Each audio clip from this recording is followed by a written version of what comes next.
निकाल दिया है। ईरान वॉर के चलते पूरी दुनिया में तेल की कमी को लेकर पैनिक मचा हुआ है। स्ट्रेट ऑफ हॉर्मुज, जो कि दुनिया भर की 20% तेल की आवाजाही जहां से होती है, वो बंद पड़ी हुई है। गल्फ कंट्रीज में तेल के कुओं की सप्लाई कम कर दी गई है। अमेरिका सोच रहा है कि किसी तरीके से स्ट्रेट ऑफ हॉर्मुज में वहां पे जो शिप्स आते जाते हैं उनको सुरक्षा प्रदान की जाए, और ईरान शायद इसी मौके का इंतजार कर रहा है। वहां उनकी तरफ से बयान आया है कि जब वो सुरक्षा के लिए अमेरिकी शिप्स वहां पर आएंगे तो उनको निशाना बनाया जाएगा। डोनाल्ड ट्रंप को शायद इसी वजह से बयान देना पड़ा कि ईरान वॉर जल्दी ही खत्म होने वाली है। लेकिन इस बयान से पहले उन्होंने हाउस के रिपब्लिकन्स को, यानी कि अमेरिकी जो सांसद हैं, उनको बताया, अपनी पार्टी के सांसदों को बताया कि अभी उनके जो ऑब्जेक्टिव्स हैं, उन्होंने युद्ध को उतना नहीं जीतना जितना वो उम्मीद कर रहे थे। फिर बाद में उन्होंने ये बोला कि हम ये टारगेट्स जो है बाद में भी अचीव कर सकते हैं, लेकिन ये ट्रंप का चिर परिचित अंदाज है, पल में तोला पल में माशा। कितना भरोसा किया जाए कितना नहीं, ये अभी नहीं कहा जा सकता। रायसेना रिपोर्ट्स में आपका एक बार फिर से स्वागत है। मैं हूं राजेश आहूजा और हम हाजिर हैं flash point with Surendra Singh Oberoi के साथ। सुरेंद्र जी हमारे साथ जुड़ने वाले हैं। सुरेंद्र जी, आपका बहुत बहुत स्वागत है रायसेना रिपोर्ट्स में। ट्रंप का बयान, जो कि ब्रेंट क्रूड जो कल $120 पर बैरल पर पहुंच गया था, फिर कम हुआ, आज $90 के आसपास है, लेकिन युद्ध से पहले 70 के आसपास था। अब बहुत ही अनकंफर्टेबल है अभी भी, और जो पूरी दुनिया में ऑस्टेरिटी मेजर्स लिए जा रहे हैं। पाकिस्तान ने अनाउंस कर दिया, साउथ कोरिया ने कैप्स अनाउंस किए हैं, अमेरिका में लगातार जो है वो गैसोलीन के प्राइस ऊपर जा रहे हैं, और ट्रंप के अपने वोटर्स जो कि वो इकोनॉमी दुरुस्त करने की बात करते थे, वो ही परेशान है क्योंकि उनकी पॉकेट्स को, जेब जो है उस पर ये चोट पड़ रही है।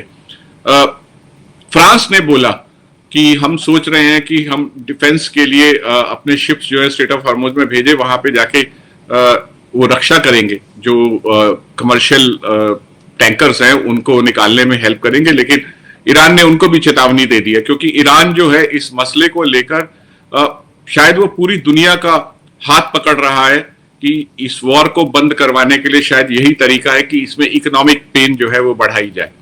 आपकी राय? जी, मैं भी आज सुबह से यही स्टेटमेंट्स देख रहा था, लेकिन एक फायदा तो जरूर हुआ है कि जो प्रेसिडेंट ट्रंप ने स्टेटमेंट दिया है, इस स्टेटमेंट से एटलीस्ट थोड़ा सा एक रिलीफ आ गया हुआ है, जो दोबारा यूं कहें कि टेम्पररी है, कि एक दो और मेजर टारगेट्स अगर हो जाते हैं, चाहे कोई शिप हो जाता है या फिर ऑयल फील्ड मेजर एक हो जाता है, जहां ऑलरेडी इनका सप्लाई चेन बड़ा स्लो हो चुका हुआ है, और सब ज्यादातर इंश्योरेंस कंपनीज जो हैं इन शिप्स की, they are not ready to compromise with small amount of insurance right now. तो वो सब चीजें देख के ही जो मर्चेंट नेवी की शिप्स होंगी वो ध्यान रखेंगी।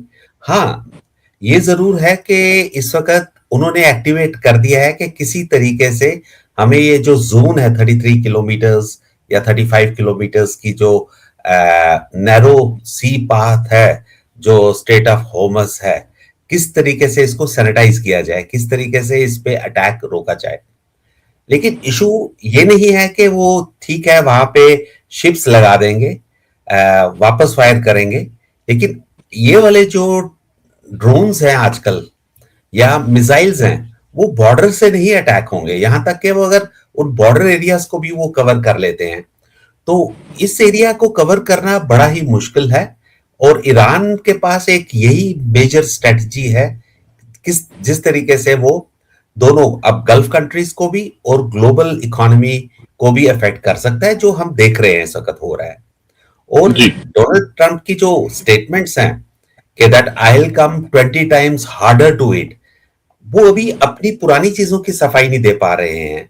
देखिए, ह्यूमन राइट्स ऑर्गेनाइजेशंस या इंटरनेशनल ऑर्गेनाइजेशंस, यहां तक के जो डिफरेंट ग्लोबल कंट्रीज हैं, वो क्वेश्चन कर रहे हैं कि आपने बच्चों के ऊपर क्यों मिसाइल किया है। और बीबीसी और कुछ और टेलीविजन की वेरिफिकेशन जो अपनी हो रही हैं, वो क्लियर कह रही है कि वो टॉम हॉक शायद मिसाइल था जो स्कूल चिल्ड्रन के ऊपर अटैक हुआ था। तो इस चीज के जब क्लियरेंस नहीं है, या ईरान के शिप के ऊपर जो अटैक कर दिया था वो भी उस वक्त वॉर सिनेरियो में नहीं थे, और अब उनके सोल्जर्स को कैसा ट्रीट किया जा रहा है, क्या international committee of red cross जो suppose to see the prisoners of war उनको टेक ओवर करने वाली है, ये सब चीजें कंसिडरेशन है ह्यूमैनिटेरियन एस्पेक्ट से। तो अगर वो 20 टाइम्स हार्डर हो जाते हैं वहां पे, और वो जो कह रहे थे फायर एंड फ्यूरी होगा वहां पे, तो क्या वो कोई मेजर ब्लास्ट करने जा रहे हैं, या लैंड माइंस छोड़ देना चाहते हैं जो कि मैक्सिमम बैंड है। Floating sea mines are totally banned across the globe. अगर ईरान भी यूज करता है या वो भी करता है, वो बड़े डेंजरस हो सकते हैं। और माइंस की जो इंजरीज होती हैं बड़ी इनह्यूमन है। तो ये सारे कंसिडरेशंस हैं, उनको भी देखना होगा। स्टेटमेंट्स तक तो ठीक है, लेकिन स्टेटमेंट्स के बाद जब एक्शन होता है और रिप्रेसल बहुत बड़ा हो रहा है। अभी देखिए आप, ईरान की स्ट्रेटेजी मैं देख रहा था, एक दिन वो यूएई पे ज्यादा अटैक करते हैं, दूसरे दिन वो बहरीन पे कर देते हैं, थर्ड डे वो सऊदी अरबिया पे उनका कंसंट्रेशन होता है। So they are somewhere trying to divert the attention also of US troops. तो वो कल जैसे यूएई में शायद 16 या 17 अटैक्स ही हुए थे, लेकिन बहरीन में मोर देन डजन्स हुए थे वहां पे।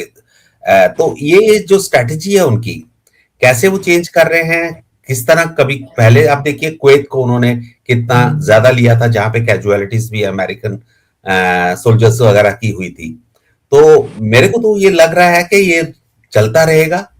Casualties, more casualties are possible if Iran is attacked.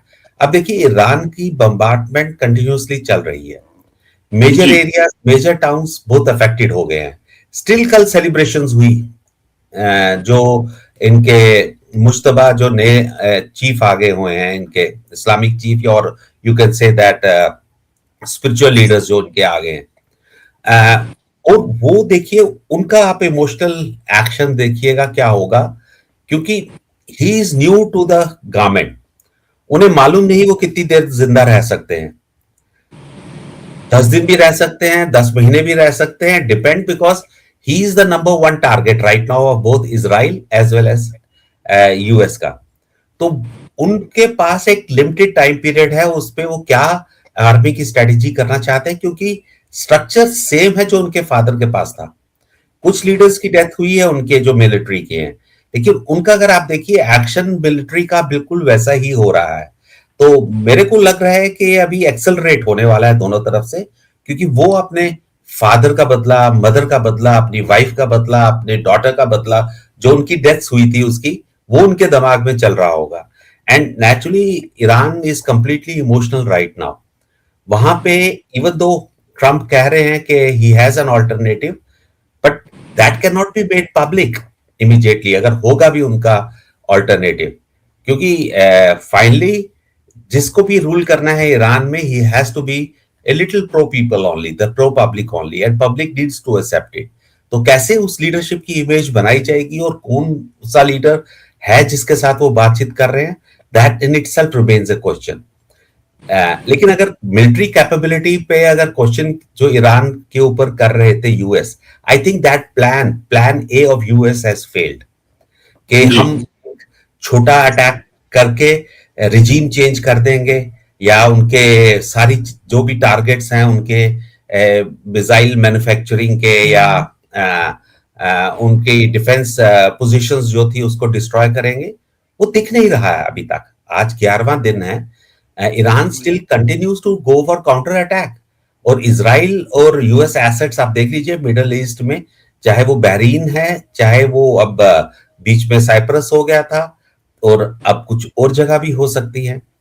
Tehran despite जो कि खुद एक्सपीरियंस कर रहा है इंटेंस बम्बार्डमेंट, और स्टिल और डेली उनके काफी लोग भर रहे हैं। आप देखिए कितनी ग्रेव्स वहां बनती होंगी, कितने फ्यूनरल प्रोसेशंस हो रहे होंगे। तो पब्लिक को बड़ा एक इमोशनली वहां पे यूज किया जाएगा। तो जहां तक मुझे लग रहा है कि these statements are not the solutions what he has said, and I think ये फ्लक्चुएटिंग रहेगा, रेट्स इसके ऊपर नीचे बढ़ते रहेंगे जिस तरीके से फ्लो होगा। और अगर अटेम्प्ट किया यूरोपियन कंट्रीज ने अपने कुछ शिप्स को निकालने के लिए, तो accidentally 1 or 2 ships can be more damaged, और इंश्योरेंस कंपनीज क्या वो करने देंगी? क्या हम लोग उनको प्रोटेक्शन दे देंगे? देखिए, पाकिस्तान ने अपनी वो शुरू कर दी है आर्मी उनको साथ ले जाने के लिए, लेकिन फ्रांस कह रहा है कि मैं किसी तरीके से इसको पूरा सैनिटाइज करूंगा and they are going to send some ships. So it needs a big coalition. इस बिग कोलिशन को करने के लिए थोड़ा टाइम लगेगा, जो मुझे लगता है। अमेरिकी जो रणनीतिक विशेषज्ञ हैं उनका कहना है कि ईरान सबसे पहले जो एलपीजी के टैंकर्स होते हैं उनको निशाना बनाएगा, क्योंकि वो एक बहुत बड़ा जो है उनसे आग का गोला भभूका निकलता है। तेल टैंकर से पहले वो अपने आप में बहुत व्यापक पैमाने पर डिस्ट्रक्शन करने में सक्षम होता है। ये ईरान की तरफ से भी बयान लगातार आ रहे हैं कि हम जो है वहां पर अगर अमेरिकी नेवल एसेट्स आते हैं तो उनको निशाना बनाएंगे। Missile batteries, mines, sea mines, even suicide boats also, तो ये सब वहां पे चल रहा है। और शायद इसीलिए ये जो तेल निकाला है, इसी वजह से अमेरिका की तरफ से ऐसे संकेत दिए गए हैं कि इजराइल ने ईरान के जो तेल डिपो पे हमले किए थे उसकी जानकारी उनको नहीं थी।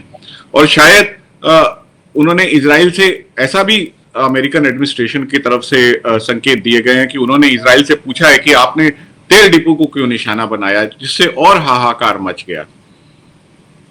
जी, बट देखिए, इस वक्त जैसे आप और मैं इस वक्त बात कर रहे हैं, तो इस वक्त ईरान के अटैक्स यूएस बेस जो इराक पे है, कुर्दिस्तान पे, तो वो मैं देख रहा हूँ, कोई मैसेजेस आ रहे हैं मेरे फोन पे उस चीज के। और उनका जो एयर बेस है, यूएस आर्मी का शायद वो एयर बेस है, और वो ब्लॉकेट ऑफ ऑयल ही है बेसिकली वो करना चाहते हैं, क्योंकि एक इराक से भी काफी सप्लाईज हो रही थी। और दूसरा देख लीजिए, टर्की ने अब अपना डिफेंस सिस्टम डेवलप करने की कोशिश कर रहे हैं, और वो पैट्रियट आप लगवा रहे हैं, क्योंकि 2 बार अटैक हो चुका है टर्की पे। डायरेक्टली नहीं, उनकी वो जो डेब्रीज ही आई हैं इनकी मिसाइल्स की या ड्रोन्स की, but that has also affected. तो एक इमोशनल इफेक्ट हो जाता है।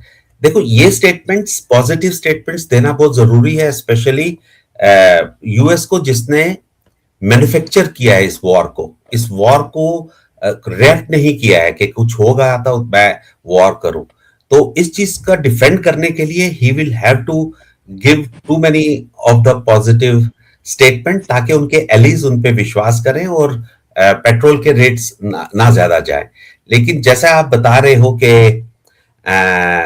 इमरजेंसी नियरली कितनी कंट्रीज ने लगा दी है अपने इस चीज पे, और यहां तक कि अब हमारे न्यू दिल्ली ने भी अपना बोल दिया है कि एसेंशियल कमोडिटीज का इस्मा लगा दिया है। तो दैट इन इटसेल्फ स्पीक्स कि हम लोगों ने एक स्टेप्स लेना शुरू कर दिए हैं कि how to control it. I am sure अभी नेक्स्ट अनाउंसमेंट ये होगी, लोगों को बोला जाएगा कि आप ड्राइविंग कम कीजिए, पेट्रोल बचाने की कोशिश कीजिए, इतना यूज ना कीजिए। जैसे आमतौर पे गाड़ियां कम रूट पे आए, ऑल्टरनेट्स आए, तो कई कंट्रीज ये आपने जो कुछ अभी स्टेप्स लेंगे to keep the stocks with them, क्योंकि नोबडी श्योर क्या होने वाला है, क्या होगा और कैसा होगा। तो इसका तब तक रहेगा जब तक यूएस या मैं आपका ध्यान सुरेंद्र जी एक चीज की तरफ और लेके जाना चाहूंगा। ना सिर्फ तेल ने तेल निकाला है, बल्कि अमेरिका में जो अमेरिकन बेसिस हैं गल्फ कंट्रीज में, जो उनके एलाइज हैं, वहां पे शायद इंटरसेप्टर मिसाइल्स की भी कमी पड़ गई है, जो कि ईरान की तरफ से जब हमले होते हैं उनकी मिसाइल्स को इंटरसेप्ट करने के लिए पैट्रियट मिसाइल की जो इस्तेमाल होता है उसकी भी कमी पड़ गई है। इसका संकेत हमें इस बात से मिल रहा है कि साउथ कोरिया से कुछ इंटरसेप्टर बैटरीज जो हैं वो मूव की जा रही हैं, और साउथ कोरिया की सरकार की तरफ से बयान आया है कि हम इस बात से चिंतित है, लेकिन हमारा इस पे बस नहीं चल रहा है, हमारा वश नहीं है इस पे। लेकिन इससे लगता है कि ईरान जो है वो भले ही छोटी पावर है और वो फायर पावर के मामले में इजराइल और अमेरिका के सामने कहीं नहीं ठहरता है, वो इस वॉर को ड्रैग ऑन करके और अपनी मिसाइलों का किफायत से इस्तेमाल करके अपने रणनीतिक मकसद में कामयाब हो रहा है। देखो जी, बिल्कुल you have rightly pointed out, in fact आपने पूरा नेल पे मारा है। आप देखिए यूएस की एक मेजर पोजीशन जो ना खाली नॉर्थ कोरिया के लिए डिफेंस के लिए वहां है, आई थिंक वहां 2,500-3,000 अमेरिकन सोल्जर्स भी हैं वहां पे, उनकी जो पोजीशन है उस चीज को वो लिटरली मूव कर रहे हैं। तो एक ओपन थ्रेट है, साउथ कोरिया तो थोड़ा सा घबराएगा इस चीज में। तो अफेक्ट्स देख लीजिए, इंडियन ओशन के बियॉन्ड भी आगे चले गए हुए हैं, कितना इसके हो गए हैं, तो कॉन्सिक्वेंसेज हो गए हैं। और ना खाली वो, और आप देखिए टर्की के लिए, सॉरी, जो चाइना भी कितना इस चीज को फायदा उठा रहा होगा और देख रहा होगा और ऑब्जर्व कर रहा होगा कि वो क्या कर सकते हैं ताइवान के साथ आगे। तो ये सारी चीजें Iran has been able to precipitate, जो बाहर निकल आई हैं दोबारा, जो बातें की जाती थी पहले कि ऐसा हो सकता है वॉर गेम्स में, लेकिन अब ये सारी चीजें प्रेसिपिटेट हो रही हैं ऊपर, और एक किस शेप में आगे जाएंगी नोबडी नोज। एक मेजर एक्सीडेंट आप सोचिए, या मेजर साइबर अटैक कहीं पे अगर हो गया, how the world is going to change, how the world is going to face those difficulties जहां पे हम इतने डिपेंडेंट हो गए हुए हैं। एक हम और सुरेंद्र जी, मुझे याद आया कि साइबर अटैक से आप बात कर रहे हैं, स्पूफिंग का बहुत बड़ा खतरा है, क्योंकि सिग्नल जैम हो रहे हैं और आजकल ये जहां जहां युद्ध होता है वहां पे सिग्नल स्पूफ किए जाते हैं, जिससे जैसे तेल टैंकर है तो सडनली उसका जीपीएस का सिग्नल जो अगर वो स्पूफिंग हो जाए तो वो भले ही समुद्र में हो तो ऐसा दिखाएगा कि वो तट पे पहुंच गया है, तो उनको डार्क जाना पड़ता है और इससे टैंकर्स के आपस में टकराने के खतरे बढ़ जाते हैं। इस युद्ध के कई सारे आयाम हैं जो अभी सामने आने बाकी है, मुझे लगता है। देखिए मेथड्स अगर आप देखें, मेथड्स तो सेम रहते हैं, चाहे वो कन्वेंशनल वॉर थी या अब इलेक्ट्रॉनिक वॉर हो गई है या फिर मिसाइल्स वगैरह के साथ जो हो रही है। I mean the methods have changed, but जो एफर्ट्स लगाए जाते हैं डिफरेंट आर्मीज में, आपको याद होगा जब आप और हम कवर किया करते थे, इवन करगिल और या उससे पहले जो सुना करते थे, इवन ईरान वगैरह का जब इराक की जब वॉर हुई थी, जब कुवैत पे अटैक हुआ था, तो deception was the key. Deception करना before an attack, that is more or less like one of the part and parcel of the game, to give you a wrong information and do something else। उससे क्या होता है, media और बाकी लोग सारे engage हो जाते हैं किसी और चीज में, और ये चीजें आई एक्सेप्ट। और आजकल डिसेप्शन जो है वो जैसे आप कह रहे थे कि स्कूपिंग हो जाएगी या उसके बाद साइबर में कोई रॉन्ग इंफॉर्मेशन डाल दी जाएगी। आजकल आर्टिफिशियल इंटेलिजेंस का इतना यूज हो रहा है, और यही तो डर लगता है कि आर्टिफिशियल इंटेलिजेंस जब इंसान के कंट्रोल से बाहर चली जाएगी तो मशीन को क्या इंफॉर्मेशन देगी। उनके पास तो इमोशंस नहीं है, वो प्रिजनर्स ऑफ वॉर को देखने वाले नहीं है, वो कंट्री की कोई सेफ्टी, चिल्ड्रन और वुमेन को सेफ्टी नहीं देंगे। तो वहां पे they will just look into sort of A robotic effects जो होंगे। और दुनिया भर में जितनी भी ह्यूमैनिटेरियन ऑर्गेनाइजेशंस है वो इस चीज को चैलेंज करते हैं। देखिए वॉर्स शुरू से हुई हैं, जैसे लेजर गन्स हुआ करती थी जो ब्लाइंड कर देती थी, या जो फर्स्ट वर्ल्ड वॉर और सेकंड वर्ल्ड वॉर में कुछ गैसेस, टिपिकल केमिकल्स यूज किए थे, वो सब कंट्रीज से खुद मिल के बैन करवाया था। या इवन जो लैंडमाइन ट्रीटी है जो कनाडा की ओटावा की है, अभी कई कंट्रीज में जैसे इंडिया, पाकिस्तान या यूएस ने अभी साइन नहीं किया है उन चीजों में, लेकिन 161 countries are ready to adopt that method. Even non proliferation treaty जो थी एनपीटी, या न्यूक्लियर ट्रीटीज के बारे में थी, ये सिंपली था थोड़ा ह्यूमैनिटी को जिंदा रखा जाए। Even at the times of war there should be rules which should be there, but where are the rules? That is a big question जो सबसे बड़ा आ रहा है कि आप एक वॉर कर रहे हो, आप मैन्युफैक्चर वॉर कर रहे हो, आप इश्यूज बना रहे हो, और उस चीज पे देन रूल्स एंड रेगुलेशंस भी नहीं है। सिविलियन मैक्सिमम कैजुअलिटीज हो रही है। फर्स्ट वर्ल्ड वॉर में 10% सिर्फ सिविलियन कैजुअलिटीज हुई थी, और आज 80% ऑफ सिविलियन कैजुअलिटीज हो रही है। Where are we going the development? हमारी एजुकेशन किस काम आ रही है अगर हम ह्यूमन बींग्स एक दूसरे ह्यूमैनिटी का केयर नहीं करेंगे? तो अब इसलिए हम ज्यादा अफेक्टेड हो रहे हैं। जी। इस नोट पे हम इस चर्चा को समाप्त करते हैं। अब सारी नजरें डोनाल्ड ट्रंप पर हैं कि वो अपने लिए इस वॉर को खत्म करने के लिए क्या ऑफ रैंप ढूंढते हैं। अभी के लिए बहुत बहुत शुक्रिया Surendra ji. Thank you ji. Let's hope, keep our fingers once again crossed. जो वो कह रहे हैं कि वॉर जल्दी खत्म हो जाए, that will be such a blessing.